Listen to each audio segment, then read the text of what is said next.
दोस्तों, स्वागत है आपका एमपी कंपटीशन अड्डा में। चलिए सबसे पहले सब्सक्राइब कर लीजिए। क्योंकि आज बहुत अच्छी चीज़ जो मध्य प्रदेश, जो भारत के अभिलेख हैं, अभिलेखों को आप ट्रिक के माध्यम से याद कर रहे हैं। ये ट्रिक का दूसरा वीडियो है। पहला आपने देखा होगा वेदों के बारे में बताया था। आज का अपना वीडियो अभिलेख, और ये गारंटी है कि जिस बार वीडियो आप लास्ट तक देखेंगे, आप आंख बंद करके अभिलेख रिवाइज करेंगे, आपको याद होंगे। चलिए मेरे साथ आप याद करने के लिए अब ये महत्वपूर्ण अभिलेख, ताकि ये गलतियां जो है ना हमेशा के लिए दिमाग में, ये भूलेगा भी नहीं। चलिए एक बार लास्ट तक देखिए, उसके बाद ही आप बताइए कि हाँ ये याद हुआ कि नहीं हुआ। ठीक है, चलिए ट्राई करते हैं। मैं कोशिश करता हूँ याद करवाने की। मैंने पहले बोला है कि अपना उद्देश्य सीधा याद करवाना है। अभिलेख आप पढ़ लीजिएगा। अभिलेख क्या होते हैं आपको पता है कि ऐतिहासिक साक्ष्य कहलाते हैं, जिसमें से राजाओं की वंशावली और उनके बारे में संपूर्ण विवरण लिखा होता है। कुछ महत्वपूर्ण अभिलेख हैं ये 6, जिनको याद करना सीधा सीधा। तो सबसे पहले थोड़ा सा समझ लीजिए। हाथी गुम्फा अभिलेख किसका है? ये कलिंग राजा खारवेल जी का है, हाथी गुम्फा अभिलेख। उसके बाद जूनागढ़ अभिलेख किसका है? रुद्रदामन का है। ठीक है, ट्रिक मैं बाद में बताऊंगा। अभी नासिक अभिलेख गौतमी बलश्री का है। प्रयाग स्तंभ लेख किसका है? समुद्रगुप्त का है। ऐहोल अभिलेख पुलकेशन द्वितीय का है। ग्वालियर अभिलेख प्रतिहार नरेश भोज का है।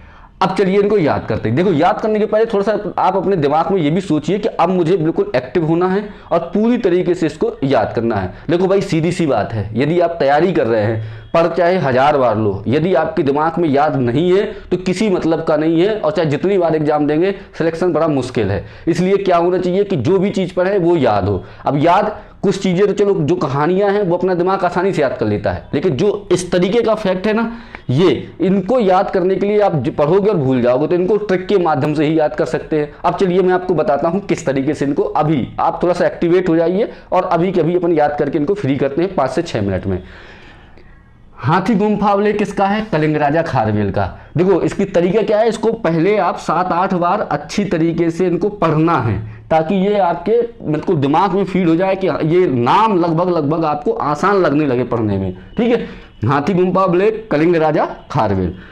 कुछ नहीं याद रखना, काला हाथी याद रखना है। कैसा? काला हाथी। और ये कभी नहीं भूलने वाला। क्या याद रखना है? काला हाथी। काला से क्या हो गया? कलिंग राजा खारवेल, और हाथी से हाथी गुम्फा अभिलेख कंप्लीट। कभी नहीं भूलेगा। हाथी गुम्फा अभिलेख किसका है? काला हाथी। तो का से कलिंग राजा खारवेल, काला से कलिंग राजा खारवेल, याद रहेगा। अब चलिए ऐसे बहुत सारे बहुत अच्छी तरीके से हैं, मैंने पूरा बना के रखा है। जो क्वेश्चन आते रहते हैं ना, उनके पूरे एक एक पूरा ट्रिक बना करके रखी है और रट के रख लिया है, ताकि जो भी पेपर में एग्जाम में रहे ये चीज़ें बन जाएं। ठीक है, हाथी गुम्फा अभिलेख कलिंग राजा खारवेल। इसके बाद कौन सा है? जूनागढ़ अभिलेख किसका? रुद्रदामन। देखो, रुद्र मतलब क्या होता है? शिव जी। और शिव जी के क्या होता है? जूड़ा। तो जूड़ा किसके? शिव जी के। तो जूनागढ़ अभिलेख रुद्रदामन, याद हो गया। ठीक है, देखो रुद्रदामन जूनागढ़ अभिलेख हो गया। काला हाथी हो गया, और रुद्र के क्या हो गया? जूड़ा हो गया। नासिक अभिलेख गौतमी बलश्री।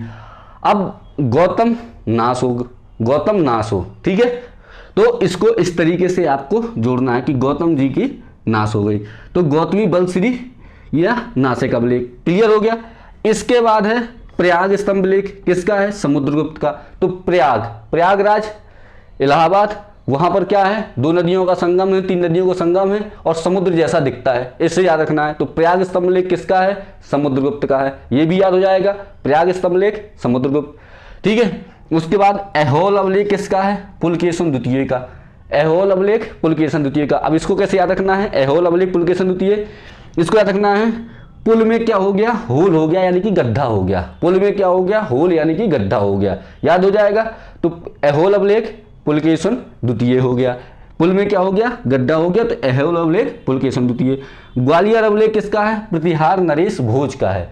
तो ग्वालियर नरेश के नाम से बस याद, केवल एक लाइन, ग्वालियर नरेश। तो प्रतिहार नरेश से आपको याद रखना ग्वालियर नरेश, प्रतिहार नरेश भोज। अब चलिए अब इसको रिवाइज करिए।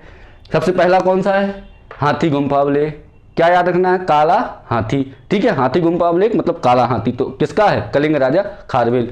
दूसरा कौन सा है? जूनागढ़ अभिलेख। जूना में क्या याद रखना है? रुद्र, यानी कि चोटी, तो जूनागढ़ अभिलेख किसका हो गया? रुद्रदामन का हो गया। उसके बाद नासिक, नासिक किसका है? गौतमी का है, यानी कि गौतम का है, तो गौतमी बलश्री हो गया नासिक। या नासिक में क्या है? जो बल बहुत है, नासिक जो राज्य उसके अंतर्गत क्या है? बल बहुत है, तो नासिक के क्या हो गया? गौतमी बलश्री। प्रयागराज में क्या है? समुद्र है, तो प्रयाग स्तंभ लेख किसका हो गया? समुद्रगुप्त का। उसके बाद ऐहोल अभिलेख किसका है? ऐहोल मतलब होल कहाँ हो गया है? पुल में हो गया है, तो ऐहोल अभिलेख हो गया पुलकेशन द्वितीय का। फिर कौन सा है? ग्वालियर अभिलेख नरेश। कौन सा? ग्वालियर नरेश याद रखना है। क्या? प्रतिहार नरेश भोज। तो एक बार आप इनको अच्छे से रिवाइज कर लीजिए, आंख बंद करके जल्दी अभी के अभी रिवाइज कर लीजिए, फिर एक बार रिवाइज कर लीजिएगा, ये कभी नहीं भूलेंगे। आप सब्सक्राइब जरूर करिए, लाइक करिए, शेयर करिए, ताकि ऐसे वीडियो आपको तुरंत जैसे ही अपलोड हो वैसे ही मिल जाए और आपकी तैयारी में थोड़ा मैं सहयोग कर सकूं। धन्यवाद, मिलते हैं अगले वीडियो में।